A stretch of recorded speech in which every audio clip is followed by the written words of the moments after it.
Hey guys, so how do you train your children or your family to take over and actually manage and run the farm when you're not present? When you get sick, maybe when you die, maybe when you can't be present, maybe you've traveled and you're away for an extended period of time. How do you actually get your children or family or whichever kind of people you actually want to manage the farm? How do you get them interested enough and how do you get them trained enough that they can actually take over and run the business when you're not present? Well, in today's video, that's what I'm going to be talking about, because a lot of you guys have been asking me that, hey, Dr. Daniel, we never see your family, we never see your children, we never see them involved in the running of the farm. Sometimes you do ask me that, what exactly do they do when it does come to the farm? And in today's video, I'm going to be sharing with you why I do it the way I do it. And also I'm going to be sharing with you the best way I believe you can actually train successors, people who can take over the business, the farm, when you're not present and actually run it very successfully for you. So stick around right through to the very end. Now, just in case you're wondering who I am, I'm Dr. Daniel, a retired medical doctor who is very passionate about poultry farming. And my goal is to ensure that the whole world understands the reality of the fruits that can be born from farming. We all need to eat food, and a lot of people have this belief and this thought that farming is not profitable. You can't make a lot of money and wealth from farming, and I've come to change that narrative. So if you're interested in farming in general, then you're in the right place. Hit the subscribe button, smash the notification bell. I'll teach you and show you how to actually make wealth from a farm. Now let's dig right into the matter. Yeah, it's unfortunate I didn't carry my tripod with me, so I'm going to have to hold the camera, but that's okay. Yeah, so let's get into the matter. Yeah, how do you actually train people to take over your farm? How do you train people to manage and run your farm? Yeah, and when I was thinking about this, I thought about the typical people who we see who are very good at having businesses run through families. I have friends all around the world, and I know people whose farms have been ran over generations. Yeah, so you talk to them and they're like, I'm a fourth generation of farm. The farm has been present for 100 years. Some of them over 100 years, yeah, all around the world. And then I also know people who can't even last a farm 10 years. As soon as the parent or whosoever gets old, no one else can take over the farm, yeah? So I try to study the kinds of people who have successful farms, who have successful generational farms. What is the common thing about them? Yeah, and we need to understand those who have made it work, those who have a proven success record. Which kinds of people are there? We'll talk about the first group of people. Now, in my country, which is Uganda, people from India or people of Indian heritage are very good at passing over businesses. Yeah, they are very good. You'll find that the grandfather worked in the business, the father works in the business, the children are being trained and they are working in the business. And it's very common. Yeah, you'll find that if it's a farm, it has been run for a really long time by the same people. If it's whichever kind of business, it has been run by the same people, by the same family, and it's continuously being run that way. Yeah, and so I was thinking to myself, why is it that way? Why is it that people of Indian heritage are usually like this, and they are very great at passing down businesses? And guys, it is one thing. Yeah, it comes down to one thing for them. It is the respect that a parent has when it does come, to the family connection. When it does come to such communities and such cultures, they are literally very bonded. Yeah. Now, unfortunately, in the current day and age, things are changing, even in Indian communities. Some communities, they still hold it tighter.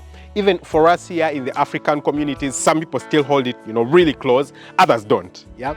Now, what that means is that when it does come to doing stuff, for example, if I'm a parent of Indian heritage and I've started this farm, for example, right now I'm on the breeder farm. You guys can see the breeder chicken house. Currently, we don't have chickens in this chicken house, so it has been cleaned out. We are waiting to bring in some birds. It's a 10,000 capacity chicken house. It's really huge. It measures 100 meters by 12 meters in width. So it's really, really huge. But if I wanted to pass on this farm, I would get my children involved. Yeah. Now, typically what happens is that my children already have a lot of respect for me. Yeah.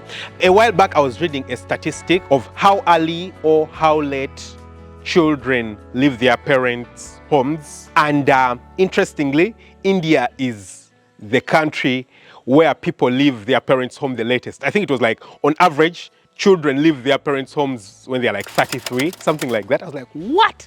That's really crazy. Like, for me, it feels very wrong, yeah, that someone at 30 years of age, they're still living in their parents' home. But it's not because, you know, that they are not able to support themselves. No, it's because they have that close family connection to their mother, to their father, to their siblings, to whosoever. And so they find it very difficult to live. And so it's very understandable from that perspective, yeah? So because of that, you know, most probably, and again, if you see it all over the internet and all these kinds of things, you'll see, you know, an Indian kid comes back from school with you know, some form of mark. Let's say they've gotten less than 96% in an exam. They'll bring the paper before the parent, and the parent will tell them, hey, why did you fail these 4 numbers? And I mean, in any other culture, the kid would be like, what the hell? I mean, mommy, don't you even understand that, you know, I worked hard, I got these marks. But for them, you'll see the kid, you know, being down and respectful and trying to explain why they didn't get the 4 marks. I mean, there's that respect that's passed down in them. And what that means is that when it does come to a farm or to inheritance, it is very easy for the children to sacrifice things for their parents, yeah? Just like children sacrifice to stay in their parents' home because they love and feel that commitment, it's very easy for them to sacrifice their dreams, you know, their visions. For example, they grow up, they want to be a tech kind of person, but their father runs this, you know, let's say hardware business. It's very easy for them to sacrifice their dream to maintain, you know, the family name, the family heritage, to keep that love and respect from their parents. And so it becomes quite easy for them to, you know, pass that down, yeah? So the first thing that you need to understand is that respect is key, yeah? Now the second thing is the population. I mean, the number of children. Now this is simple statistics. You see, statistically speaking, in the past, people used to have like what? 5, 6, 7, 8, 10 children. The other day I was reading a statistic, and I think in South Korea, on average, every family has 0.68 children. I'm like, what? What that means is that in a very few generations, the country is going to be non-existent. They're going to disappear. Because if 2 people are producing less than 1 person, you know, a mother and a father come together, and on average, they're producing less than 1 person. That's 0.68 children. Imagine what's going to happen. On average, I think in Europe, it's like 1 point something children. So again, every 2 people are producing less than 2 people. What that means is that, again, there is population collapse. For us here in Africa, we are still, I would say, lucky. I mean, in the past, I used to think that, you know, population boom is actually a terrible thing. But now I think it's actually not a terrible thing, considering what's happening in a lot of other countries. So we are still lucky. I mean, people have 3, 4, 5 children very, very commonly. Yeah, if someone has 2 children, they feel like it's so little. Of course, you're still having those families where people are now having 1 and 2 children, 1 and 2 children. But again, it's still higher than that. Now, what that means is that statistically speaking, if I produce 2 children, the possibility that one of those children is going to want to take over the farm and run it is much lower compared to a family where someone produces 10 children. Yeah. So in the past, people would produce, you know, 5, 6, 8, 10 children. What that meant is that, statistically speaking, it is more likely that, you know, at least 1 or 2 of those children are going to want to run the business, yeah? And, you know, the others might, you know, go ahead and do whatever else they want, but 1 or 2 are going to want to do it, maybe because they have tried other things and they have failed, and they're like, well, this is the one assured thing that we have, or maybe they just love it, they just want it, yeah? Or maybe they're the one kid who is going to be very respectful to their parent, something like that, yeah? So statistically speaking, you know, in a place where people are having more children, it is more likely. Now, unfortunately for us currently, in this day and age, it's happening the other way around, yeah? People are having less and less and less children with time. People are having less and less kids, you know, with each and every passing day. And what that means is that, you know, the likelihood that someone takes over the thing is much decreased, yeah? So those are the 2 key factors, yeah? And as you can clearly see, none of them is really something that's heading in the right direction, at least with the current age. Kids are becoming less respectful, and, you know, they hold their parents in less regard with each passing day. That's number 1. But number 2, generally people are producing less children, and what that means is that, you know, there's a less likelihood of that getting passed on to, you know, to families, because, I mean, just statistically speaking. So then, how do you get your children, how do you get your family, how do you get your people to actually get involved and get interested enough and actually want to take over the business. Yeah. Now I'll start with the wrong way of doing it. The wrong way of doing it is literally forcing the children and bringing them, for example, to the farm. I'm like, hey guys, yeah, every weekend we're going to be going to the farm. You guys are going to have to be doing this and this and this, because when I die, you guys are going to take over the business. You must take over the business. You must run the business. That's the worst way of doing it. I mean, think about it. The interesting bit is that every time you do that, it's like you stimulate resistance. Yeah, you stimulate someone to be antagonistic to whatever you're proposing. Yeah, that's the wrong way. And you could get the people to, maybe take over and actually come and get involved. But as soon as you're not available, as soon as you're absent, as soon as you're probably ill, as soon as you die, they're going to just sell the business. They're going to sell the farm. They're going to sell the business. They're going to run it terribly. They're going to take the money out and it will be gone. You want them to do it with passion and you want to do it with love. You want them to do it with a heart. Yeah. And so what am I doing personally to ensure that I increase the likelihood of my children and my family taking over the business? Yeah. And again, you need to notice that I'm saying increase the likelihood. It's not like 100% guaranteed that it will happen, but it increases the likelihood. When you do these things, you increase the likelihood of that happening. So first of all, you need to understand that it's a business and you're running it as a business. Yeah. That is the first thing I want to understand. Yeah. So a lot of guys keep asking me, they're like, hey, why isn't your wife, for example, involved in running the farm and the business? And the main reason is because, first of all, I run it as a business and its survival is really important. Yeah. Initially, I had involved my wife in doing particular thing in the business, but I mean, she's my wife. I can tell the things that she's not so interested in and the things that she's interested in. And I can't force her to do particular things. Yeah. When I do have an employee on the farm and they're not doing particular things, I can come on them really harshly and tell them, hey, you're supposed to be doing this and this and this. I won't do that to my wife.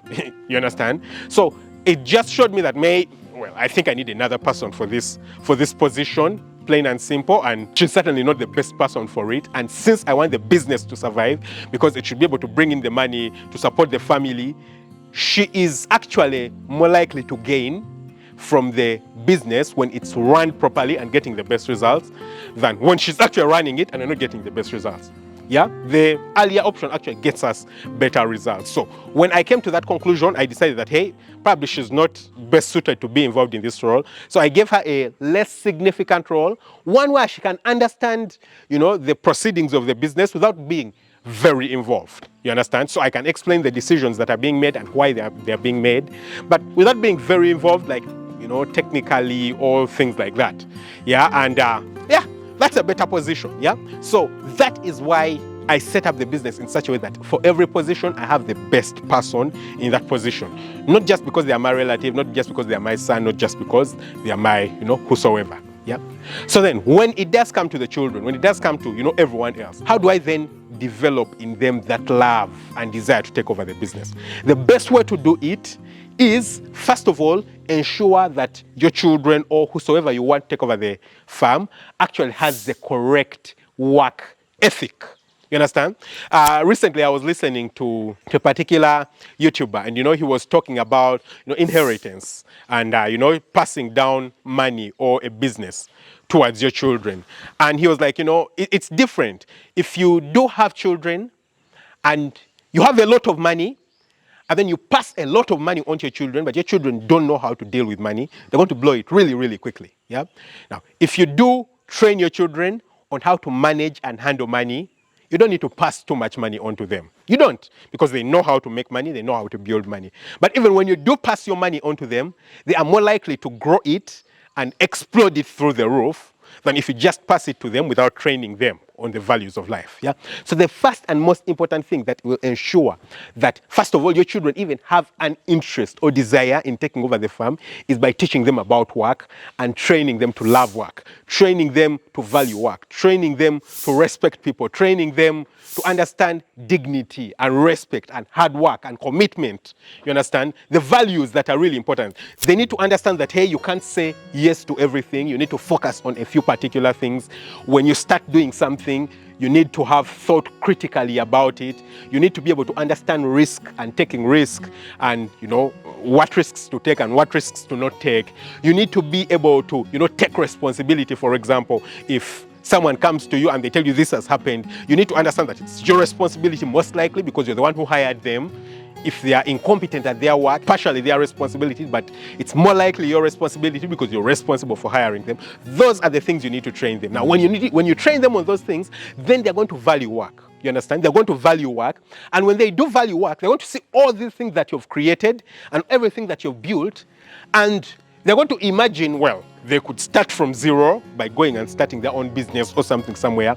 But they could also, have a head start compared to everyone else because you've already built stuff for them. You've already, for example, built a farm for them that's bringing, maybe hopefully thousands of dollars by the time you die, and they have something to start with. And so they are more passionate, they are more interested because they understand the value of work, they understand that this is work, they understand the effort you've put in, yeah?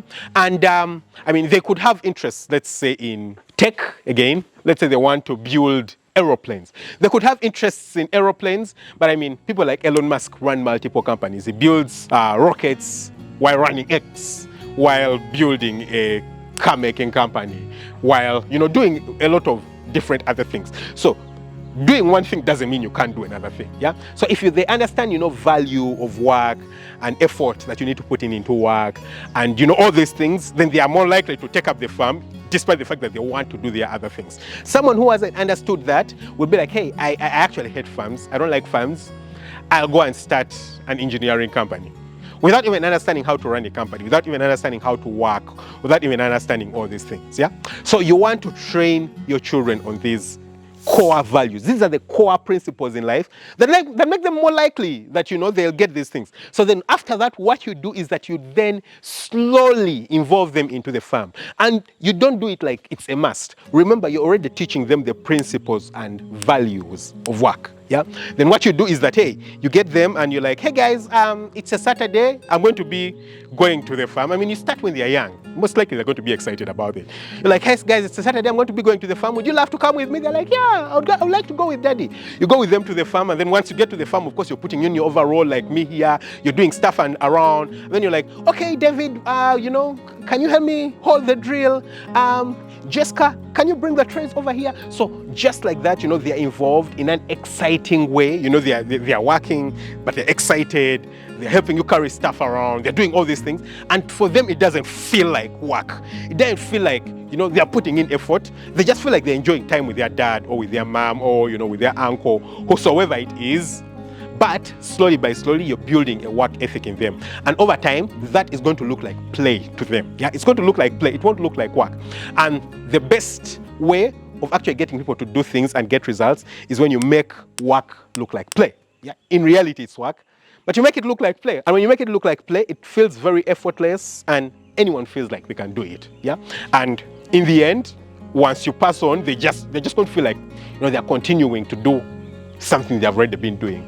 They don't need to love it. It just feels like it's part of normal life. Well, more likely they're going to love it because they value work and understand all those things that you've taught them, but they don't need to do that. Yeah, they just understand that, well, it's work.